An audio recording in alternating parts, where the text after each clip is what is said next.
अस्सलामुअलैकुम दोस्तों, मेरा नाम डॉक्टर अली असगर है और आज की इस वीडियो में हम डिस्कस करने जा रहे हैं second year organic chemistry chapter number 9।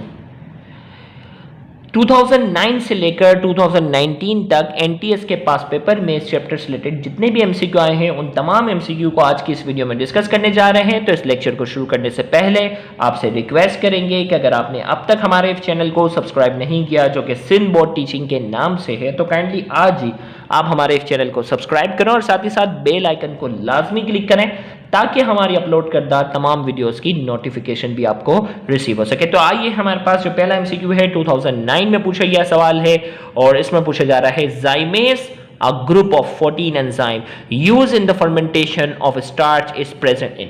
हमें कहा जा रहा है कि ज़ाइमेस जो है वो 14 एंजाइम्स के ग्रुप का नाम है जो कि स्टार्च की फर्मेंटेशन में इस्तेमाल होता है। ये किसके अंदर पाया जाता है? ए में कहा जा रहा है बैक्टीरिया, बी में कहा जा रहा है ईस्ट, सी में कहा जा रहा है फंजाई, डी में कहा जा रहा है अल्जाई और ई में कहा जा रहा है वायरस। तो ये ज़ाइमेस किसके अंदर पाया जाता है? तो जिन्होंने फर्मेंटेशन ऑफ स्टार्च वाला टॉपिक हमारा अटेंड किया है उनको आसानी मालूम होगा। इसका करेक्ट आंसर हमारे पास है बी, ईस्ट। ईस्ट के अंदर बाकायदा ये पाया जाता है। इसके बाद अगला एमसीक्यू हमारे पास है the general formula of aldehydes. Aldehyde का, इनमें से एल्डिहाइड का जनरल फार्मूला कौन सा है? Option A, option B, option C, option D और ऑप्शन ई आपके सामने सब मौजूद है। तो हमारे पास इसका एल्डिहाइड का जो जनरल फार्मूला है वो ऑप्शन ई है, CHO। याद रखिएगा, CHO एल्डिहाइड को रिप्रेजेंट करता है, ROH अल्कोहल को रिप्रेजेंट करता है, COOH कार्बोक्सिलिक एसिड को रिप्रेजेंट करता है, RCOR कीटोन को रिप्रेजेंट करता है और RX अल्काइल हैलाइड को रिप्रेजेंट करता है। तो इनमें से कुछ भी पूछा जा सकता है। The general formula for aldehyde is, हमारे पास इस एमसीक्यू का करेक्ट आंसर है option E, RCHO is the correct answer. 2009 के बाद चलते हैं हम अगले ईयर में कि कौन सा सवाल हमसे पूछा गया है इस चैप्टर से। तो आपके सामने इस वक्त स्क्रीन पर मौजूद है OR is the nucleophile of. OR किसका न्यूक्लियोफाइल है? ए में कहा जा रहा है अल्कोहल, बी में कहा जा रहा है ईस्टर, सी में कहा जा रहा है साइनाइड, डी में कहा जा रहा है ईथर और ई में कहा जा रहा है एल्डिहाइड। तो OR जो न्यूक्लियोफाइल है ये किस फैमिली से ताल्लुक रखता है? तो इस एमसीक्यू का करेक्ट आंसर है डी, ईथर फैमिली से, क्योंकि ईथर का फॉर्मूला क्या? ROR। तो इसमें इसका जो न्यूक्लियोफाइल होता है वो क्या होता है? OR होता है। तो इसका करेक्ट आंसर हमारे पास है ऑप्शन डी। फिर इसी ईयर में एक और सवाल भी पूछा गया है, याद रहे ये 2011 का है और इसमें एक और सवाल पूछा गया है और वो भी बेसिक सवाल है। An ester is prepare by the reaction of. Ester कब बनता है? ईस्टर, तो ए में कहा जा रहा है 2 अल्कोहल, बी में कहा जा रहा है कार्बोक्सिलिक एसिड एंड अल्कोहल, सी में कहा जा रहा है कीटोन एंड अल्कोहल, डी में कहा जा रहा है एल्डिहाइड एंड अल्कोहल और ई में कहा जा रहा है ऑल ऑफ द अबव। तो ईस्टर कब बनता है? तो बार बार ईस्टर के अंदर हमने कहा था जब भी कार्बोक्सिलिक एसिड और अल्कोहल आपस में रिएक्ट करते हैं तो क्या बनता है? ईस्टर बनता है। तो ये बेसिक बात पूछी गई है। इसका करेक्ट आंसर हमारे पास है ऑप्शन बी। फिर इसी ईयर में एक और सवाल भी जो है वो पूछा गया है इसी चैप्टर से रिलेटेड। तो इसमें पूछा जा रहा है which of the following is true regarding methyl alcohol. इनमें से कौन सा ऑप्शन मिथाइल अल्कोहल के हवाले से सही है? ए में कहा जा रहा है it is a colourless, volatile, thin liquid with a specific gravity of 0.796 at 15 degrees centigrade. B में कहा जा रहा है it is used for low temperature thermometer and as a fuel substitute. C में कहा जा रहा है it is extensively used in the formation of different beverage. D में कहा जा रहा है it is use as a base for perfume. E में कहा जा रहा है it is use as an antiseptic and disinfectant. तो इसमें हमारे पास जब बात आ जाएगी बुक की लाइन की, तो हमारे पास इसमें बुक की, टेक्स्ट बुक की जो करेक्ट लाइन है वो है option A, it is colourless, volatile, thin liquid with specific gravity 0.796 at 15 degree centigrade. Option A is the correct answer. फिर इसके बाद आइए चलते हैं हम 2012 की तरफ और देखते हैं कि इस चैप्टर से कौन सा एमसीक्यू हमसे पूछा गया है। हम उसकी तरफ बढ़ते हैं। तो हमारे सामने इस वक्त स्क्रीन पर मौजूद है dash is use as preservative for life specimen. Life specimen को प्रिजर्व करने के लिए कौन सी चीज का इस्तेमाल होता है? ए में कहा जा रहा है सल्फ्यूरिक एसिड, बी में कहा जा रहा है अमोनिया, सी में कहा जा रहा है मिथेनॉल, डी में कहा जा रहा है सोडियम हाइड्रोक्साइड और ई में कहा जा रहा है फॉर्मेलिन। तो उम्मीद है कि बायोलॉजी के तो तमाम बच्चों को पता होगा लाइफ स्पेसिमेन किसी भी बॉडी के पार्ट को अगर प्रिजर्व करना होता है हम उसको किस में रखते हैं? फॉर्मेलिन के अंदर। तो इसका करेक्ट आंसर हमारे पास जो है वो option E is the correct answer. फिर इसके बाद आपके सामने स्क्रीन पर एक बड़ा सा सवाल मौजूद है, the structure formula of picric acid is. आपके पास ऑप्शन दिए गए और पूछा जा रहा है कि इनमें से कौन सा ऑप्शन जो है वो पिक्रिक एसिड का करेक्ट फॉर्मूला है। Option A, option B, option C, option D और ऑप्शन ई। तो सबको मालूम है ट्राई नाइट्रोफिनॉल को पिक्रिक एसिड कहा जाता है और पिक्रिक एसिड का करेक्ट फॉर्मूला हमारे पास जो है वो option E is the correct answer. इसका करेक्ट आंसर हमारे पास क्या है, ऑप्शन ई जो है हमारे पास करेक्ट आंसर है। 2012 के बाद 2013 में हमें 2012 के बाद हम अगले ईयर की तरफ बढ़ते हैं और देखते हैं इस चैप्टर से कौन सा सवाल पूछा गया है। तो वो स्क्रीन पर हमारे सामने इस वक्त मौजूद है। इसमें कहा जा रहा है ethanol when reacted with PCl5 gave A, POCl and HCl. A react with AgNO3 to form B and AgCl, A and B are respectively. Ethanol जब PCl5 के साथ रिएक्ट करता है तो A बनता है। तो आपको मालूम है कि इथेनॉल जब भी PCl5 के साथ रिएक्ट करता है तो इथाइल क्लोराइड बन जाता है। तो ऑप्शन बी कैंसिल हो गया, ऑप्शन डी कैंसिल हो गया, ऑप्शन ई कैंसिल हो गया। ए और अब आपने फैसला करना है ए और सी में। फिर कह रहा है जो ए बनता है ना वो ए रिएक्ट विद AgNO3, जो ए बनता है वो AgNO3 के साथ रिएक्ट करेगा और बी बनाएगा। हमें ए और बी के बारे में बताना। ए तो हमें मालूम है इथाइल क्लोराइड है। अब हमें फैसला करना है कि ये जो बी है, अब हमें जो फैसला करना है कि ये जो बी है ये क्या चीज़ है। हमें बी पर क्या करना है, फैसला करना होगा। तो इसका करेक्ट आंसर हमारे पास क्या है, AgNO3 से नाइट्रो ग्रुप मिलकर इसके साथ मिलेगा। तो इसका करेक्ट आंसर हमारे पास, क्योंकि AgCl बन जाएगा ना, इथाइल क्लोराइड बनेगा। फिर जब ये AgNO3 के साथ रिएक्ट करेगा तो AgCl बनेगा, इसका क्लोराइड वाला निकलकर NO2 वाला हिस्सा इथाइल ग्रुप के साथ अटैच होगा। लिहाजा इस MCQ का करेक्ट आंसर हमारे पास करेक्ट ऑप्शन है option C, C2H5 ethyl chloride बना। फिर इस इथाइल क्लोराइड ने AgNO3 के साथ रिएक्ट किया तो Cl इसके साथ जुड़कर AgCl बन गया और NO जो है वो इसके साथ आ गया। तो C2H5NO2 option C is the correct answer. फिर इसी 2014 के अंदर एक और सवाल भी पूछा गया है, आइए हम उसकी तलाश में है। वो अगला सवाल कौन सा है, तो इस वक्त आपके सामने स्क्रीन पर मौजूद है। IUPAC नेम, हमें IUPAC नेम बताना है गिवन कंपाउंड्स। तो IUPAC नेम हमने बहुत मेहनत से आपको जो है वो मुश्किल भी करवाए हैं। तो आपको उम्मीद है कि ये बहुत आसानी से आ रहा होगा।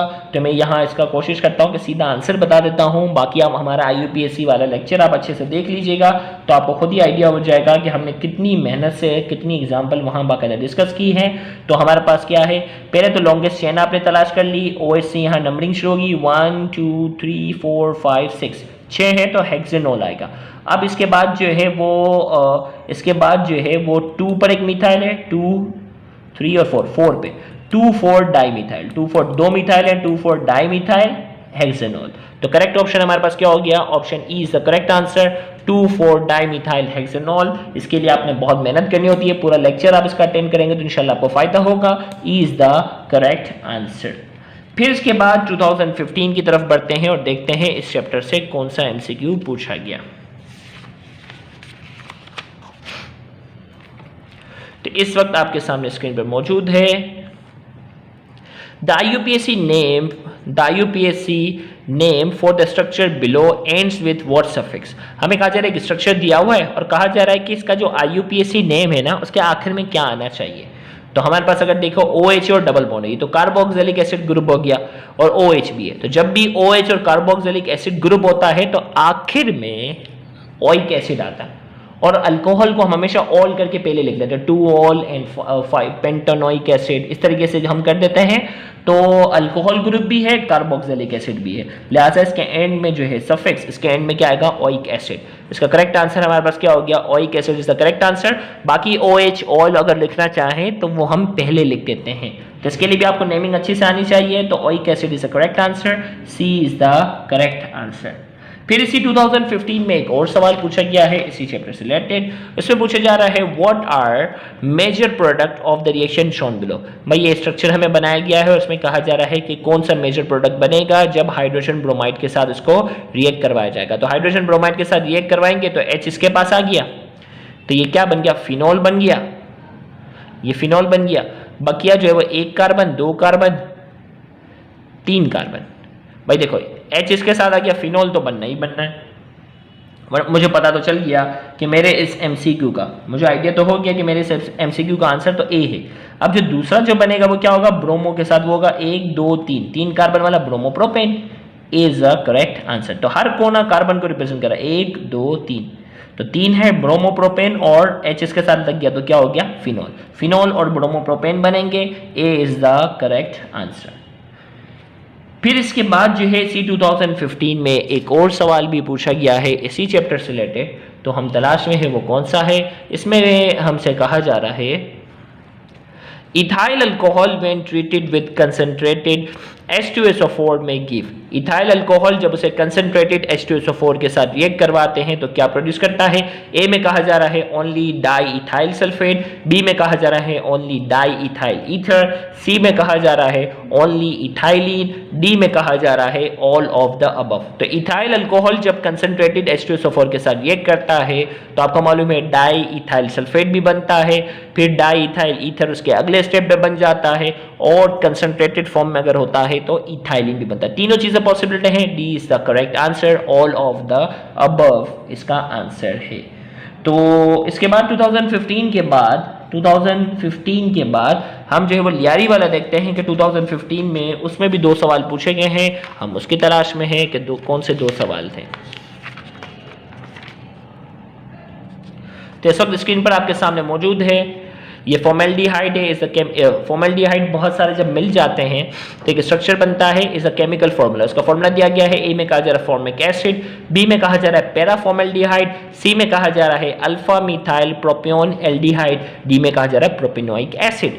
तो हमारे पास ये है गौसनी का बहुत सारे फॉर्मेल्डिहाइड मिलते हैं, तो फिर क्या बनता है, पैराफॉर्मेल्डिहाइड। तो इस एमसीक्यू का करेक्ट आंसर हमारे पास, इस एमसीक्यू का जो करेक्ट आंसर हमारे पास है option B.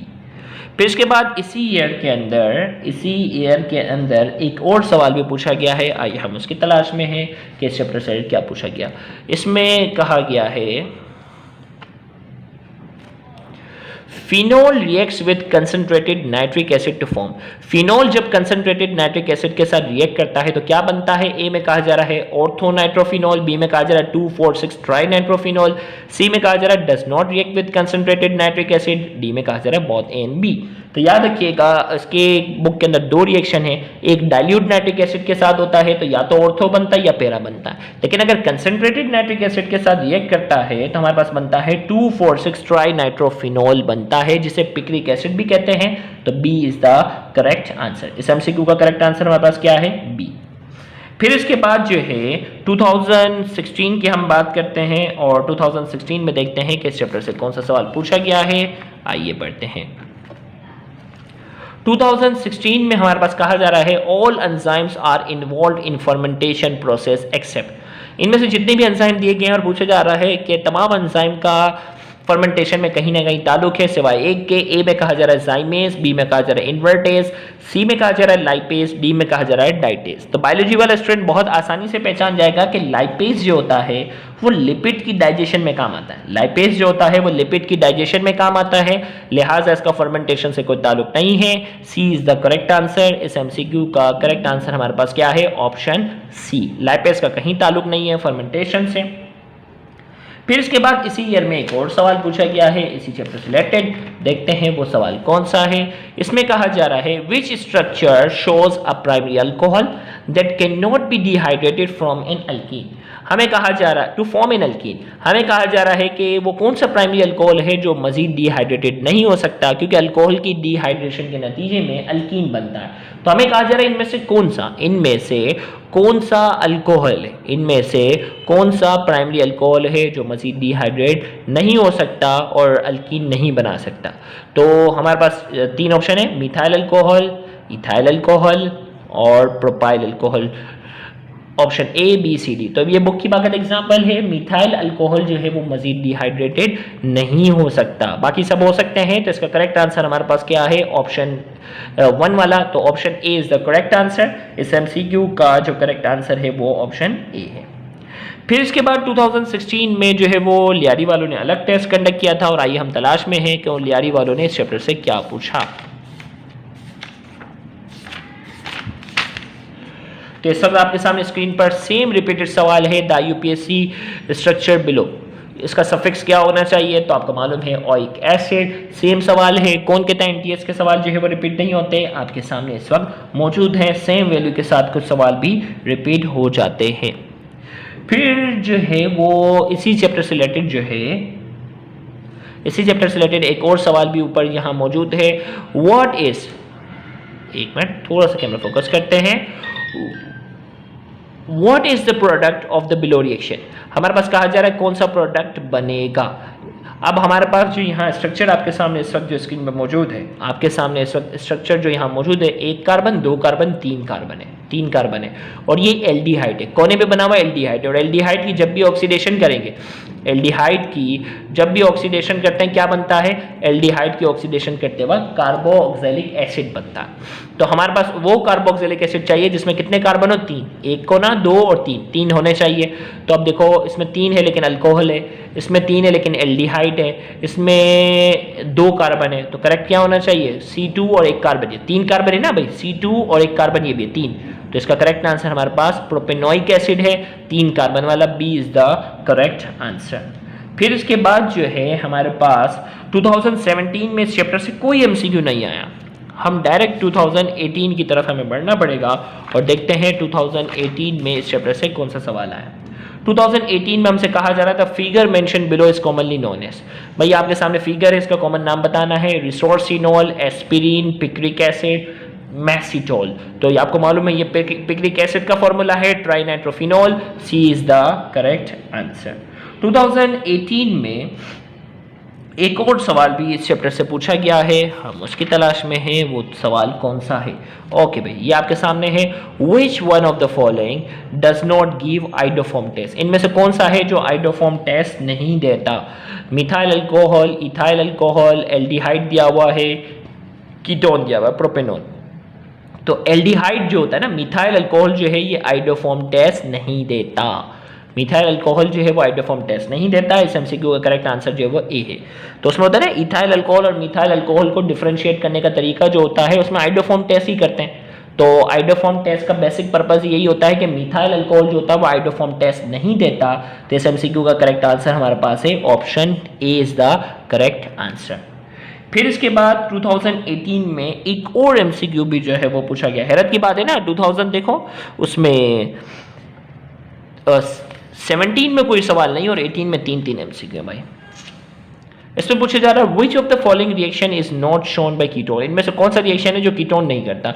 Reaction with HCN, reaction with Fehling solution, reaction with NaSCO3, reaction with 2,4 di nitrophenyl hydrazine. तो इनमें से कौन सा रिएक्शन है जो कीटोन नहीं देता। तो इसका करेक्ट आंसर हमारे पास है B, reaction with Fehling solution. Ketone जो होता है वो फेलिंग सॉल्यूशन के साथ रिएक्शन नहीं देता। फिर 2018 में 3 एमसीक्यू के बाद 2019 में इस चैप्टर से 2 एमसीक्यू पूछे गए हैं। जो आपका रिसेंट ईयर है ना उसमें 2 पूछे गए हैं। इसमें कहा जा रहा है, एक मिनट थोड़ा सा फोकस करते हैं, ether shows the phenomena of, ether कौन सा फिनोमिना शो करता है। ए पोजीशन आइसोमेरिज्म, बी में कहा जा रहा है फंक्शनल ग्रुप आइसोमेरिज्म, सी मेटामेरिज्म, डी में कहा जा रहा है सिस ट्रांस आइसोमेरिज्म। तो ये बहुत ही कॉमन एग्जांपल है मेटामेरिज्म जो होता है। इसमें आपने क्या करना होगा, आइसोमर वाला हमारा लेक्चर अटेंड करना होगा। उसमें हमने आइसोमर की चारों टाइप्स जो है वो एक्सप्लेन की हुई हैं, जिसमें एक मेटामेरिज्म है।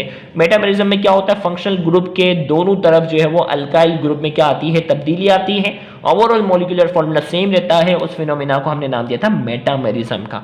तो ईथर के अंदर ये फिनोमिना जो है वो पाया जाता है। तो इसका करेक्ट आंसर हमारे पास है सी, मेटामेरिज्म। फिर इसी ईयर में जो है वो एक और सवाल भी जो है वो इस चैप्टर से पूछा गया है। आइए हम उसकी तलाश में हैं कि वो एमसीक्यू कौन सा है। ओके, तो वो एमसीक्यू आपके सामने इस वक्त स्क्रीन पर मौजूद है। In tertiary butyl alcohol, in tertiary, एक मिनट थोड़ा सा फोकस कर देते हैं। In tertiary butyl alcohol the tertiary carbon atom is bonded to, tertiary butyl alcohol में जो टर्शरी कार्बन एटम होता है, टर्शरी ब्यूटाइल अल्कोहल में जो टर्शरी कार्बन एटम होता है उसके पास क्या है, ए में कहा जा रहा है नो हाइड्रोजन एटम, बी में कहा जा रहा है 1 हाइड्रोजन एटम, सी में कहा जा रहा है 3 हाइड्रोजन एटम, डी में कहा जा रहा है 4 कार्बन एटम। तो टर्शरी कार्बन वो होता है, गौर से सुनिएगा, जिसके साथ मजीद कोई हाइड्रोजन अटैच ना हो। प्राइमरी के साथ कम से कम 2 हाइड्रोजन, सेकेंडरी के साथ 1 और टर्शरी के साथ जो है वो कोई हाइड्रोजन एटम डायरेक्ट अटैच ना हो, तो वो टर्शरी कार्बन कहलाता है। लिहाजा इस एमसीक्यू का जो करेक्ट आंसर है हमारे पास option A is the correct answer, option A is the correct answer. तो इसके साथ ही चैप्टर नंबर 9 से रिलेटेड जितने भी एमसीक्यू थे पास पेपर में 2009 से लेकर 19 तक जितने भी MCQ हमें नजर आए वो सारे के सारे हमने इस वीडियो में डिस्कस किए। उम्मीद है आज की इस वीडियो से आपको बहुत ज़्यादा फायदा हुआ होगा। Thank you very much. अल्लाह हाफिज़।